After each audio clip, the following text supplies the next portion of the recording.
तेलंगणा राज्याच्या सीमेवर असलेल्या नांदेडच्या देगलूर शहरामध्ये बतकम्मा सण रात्री मोठ्या उत्साहात साजरा. उत्सवात शेकडो महिलांचा सहभाग. आकर्षक फुलांच्या सजावटीनं महिलांनी देवीचे मानले आभार. अमरावतीच्या मोजरी गुरुकुंजात राष्ट्रसंत श्री तुकडोजी महाराजांच्या 57व्या पुण्यतिथी महोत्सवाला प्रारंभ. गुरुकुंज नगरीमधून तुकडोजी महाराजांच्या प्रतिमेची शोभायात्रा. 5व्या झाडीपट्टी नाट्य संमेलनाचं गडचिरोलीच्या देसाईगंज इथे उद्घाटन. या कलेच्या जतन आणि संवर्धन तसंच प्रसारासाठी महाराष्ट्र शासन कटिबद्ध. जिल्ह्याचे सहपालकमंत्री ॲडव्होकेट आशिष जयस्वाल यांचं विधान. अरबी समुद्रामध्ये निर्माण झालेल्या शक्ती चक्रीवादळामुळे 7 ऑक्टोबरपर्यंत पालघर जिल्ह्यासह मुंबई, ठाणे, रायगड, सिंधुदुर्ग या जिल्ह्यांना सतर्कतेचा इशारा. किनारपट्टी भागात वादळी वारे वाहण्याची शक्यता. यंदा मुंबईमध्ये सरासरीपेक्षा 10% तर उपनगरात 35% अधिक पाऊस.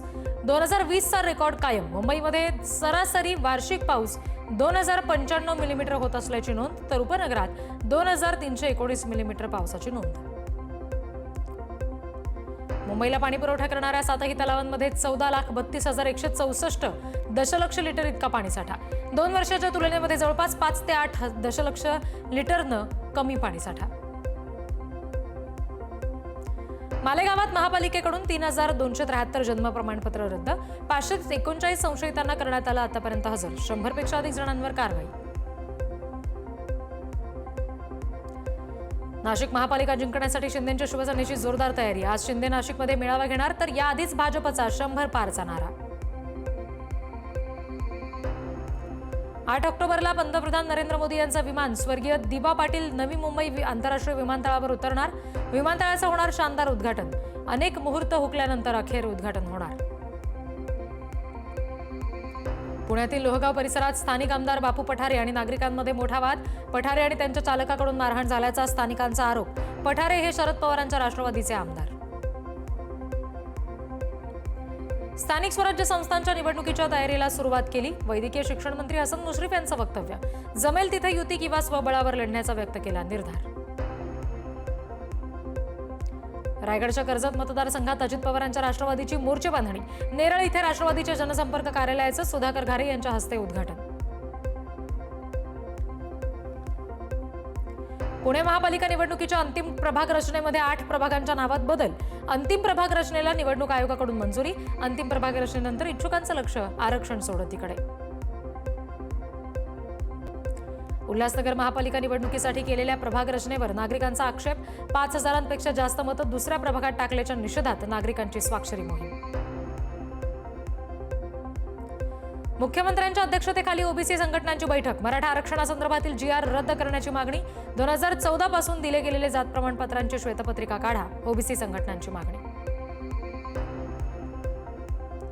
विधी विभागाच्या परवानगीशिवाय हैदराबाद गेझेटियरचा GR काढला कसा?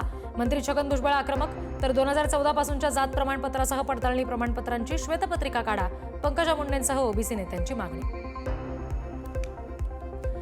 GRमुळे समाजांमध्ये दळी निर्माण होत आहे. बैठकीमध्ये सकारात्मक चर्चेची आशा होती, मात्र ठोस उत्तर मिळालं नाही. विजय वडेट्टीवार यांनी व्यक्त केली खिंत. एसटी कर्मचाऱ्यांचा 12 ऑक्टोबरला मशाल मोर्चा. थकीत महागाई भत्ता, वेतनवाढ फरकाच्या रकमेसह इतर देणी अशी कर्मचाऱ्यांची 4,000 कोटींची देणी थकीत. प्रलंबित मागण्यांकडे प्रशासनाचं लक्ष वेधण्यासाठी आंदोलन. ओबीसी नेते लक्ष्मण हाके आज जेजुरीतून आंदोलनाची हाक देणार. मुख्यमंत्र्यांच्या ओबीसी नेत्यांच्या बैठकीला बोलावलं नाही, त्यामुळे हाकेंचा निर्णय. तरुणांना ओबीसी लढ्यामध्ये सहभागी होण्याचं केलं आवाहन. 10 ऑक्टोबरला होणारा मोर्चा रद्द करायची मुख्यमंत्र्यांकडून विनंती. विजय वडेट्टीवार मोर्चावर ठाम. GRला स्टे न आणल्यास मोर्चा निघणारच. वडेट्टीवार यांची भूमिका. राजकीय नेते प्रमाणपत्र घेऊन आमदार झाले. मराठ्यांनी राजकीय फायदा घेतला. GR रद्द न झाल्यास ओबीसी स्थानिक स्वराज्य संस्था निवडणुकीत कुठेही दिसणार नाही. वडेट्टीवार यांचं वक्तव्य. खोटी कुणबी प्रमाणपत्र दिल्यास अधिकाऱ्यांवर कारवाई होणार. कोणत्याही समाजावर अन्याय होणार नाही. चंद्रशेखर बावनकुळे यांचं आश्वासन.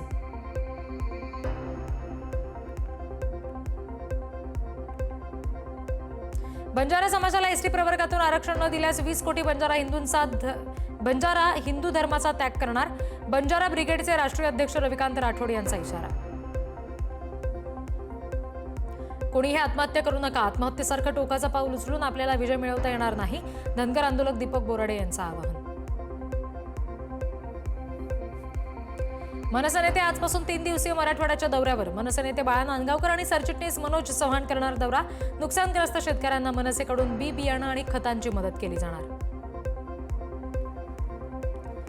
मोहन भागवत हे मशिदीत जातात, भाजप अल्पसंख्याकांना सदस्य करून घेतात. भाजपनं जे केलं तेव्हा अमर प्रेम आणि आम्ही केलं तर लव जिहाद. उद्धव ठाकरेंचा भाजपवर हल्लाबोल. उद्धव ठाकरेंनी आमच्याशी कडवटपणा घेतला. उद्धव ठाकरेंच्या रॅलीमध्ये पाकिस्तानचे ध्वज फडकतात. उद्धव ठाकरेंनी भूमिका सोडली. चंद्रशेखर बावनकुळे यांचा हल्लाबोल. मी नमक हराम आणि गद्दारांना उत्तर देत नाही. पक्ष आणि वडील चोरणाऱ्यांचं कसलं मेरिट. उद्धव ठाकरेंचा रामदास कदम यांच्यावर हल्लाबोल. रामदास कदम उद्या मुख्यमंत्री फडणवीसांची भेट घेणार. बाळासाहेब ठाकरेंच्या मृत्यूची सीबीआय चौकशी करण्याची मागणी. उद्धव ठाकरेंनी हाताचे ठसे घेतल्याच्या आरोपांवरून रान पेटलं.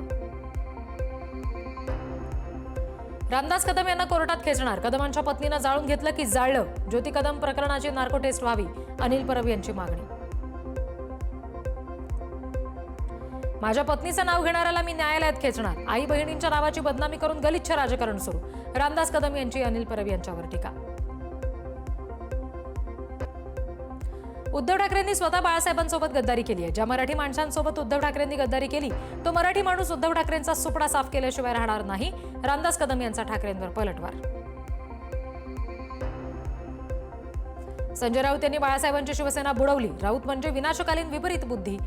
भाजप आमदार बबनराव लोणीकर यांची संजय राऊत यांच्यावर टीका. मंत्री भरत गोगावले आणि मंत्री आदिती तटकरे पुन्हा एकदा एकाच मंचावर. अलिबागमध्ये शासकीय रायगड जिल्हा रोजगार मेळाव्यात दोन्ही मंत्र्यांची हजेरी. शेतकऱ्यांचं उत्पन्न का वाढत नाही. शेतकऱ्यांना कायम कर्जमाफी मागावी लागते हे दुर्दैव. शेतकरी धीर सोडतायत. मुख्यमंत्र्यांनी लक्ष द्यावं. बच्चू कडूंची मागणी. पालघरमध्ये पालकमंत्री गणेश नाईक यांनी केली नुकसानग्रस्त भागाची पाहणी. नुकसानग्रस्तांना योग्य ती मदत मिळणार. गणेश नाईक यांचं आश्वासन. नैसर्गिक नाले बुजवणाऱ्यांवर कारवाईचा इशारा. सखाराम बाइंडर या नाटकाच्या पहिल्या 10 प्रयोगांचे पैसे पूरग्रस्तांना देणार. अभिनेते सयाजी शिंदे यांची घोषणा. सखाराम बाइंडर नाटकाचा दिल्लीतील ओपनिंग शो हाऊसफुल. जालना बाजारात टोमॅटोची आवक वाढल्यामुळे भाव घसरला. बाजारात 10 रुपये प्रति किलोनं होते टोमॅटोची विक्री. सर्वसामान्य ग्राहकांना दिलासा, मात्र शेतकरी चिंतित. जालना बाजारात सोयाबीनला समाधानकारक दर मिळत नसल्यानं शेतकरी अडचणीत. सोयाबीनला हमीभावापेक्षा 1,500 ते 2,000 रुपये प्रति क्विंटलनं कमी दर. शेतकऱ्यांमध्ये नाराजीचं वातावरण. जालन्याच्या परतूर तालुक्यातील गोळेगाव इथं कपाशी पिकाचं मोठं नुकसान. शेतात साचलेल्या पाण्यामुळे 1 एकरवरील कपाशी पिकाचं मोठं नुकसान. शेतकऱ्यांनी नुकसान भरपाईची केली मागणी.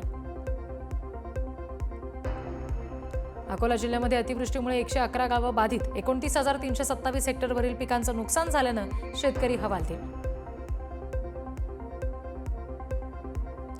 रायगडच्या माणगावातील जिते गावात अचानक आलेल्या पुरात वाहून गेल्यामुळे 11 वर्षीय मुलीचा मृत्यू.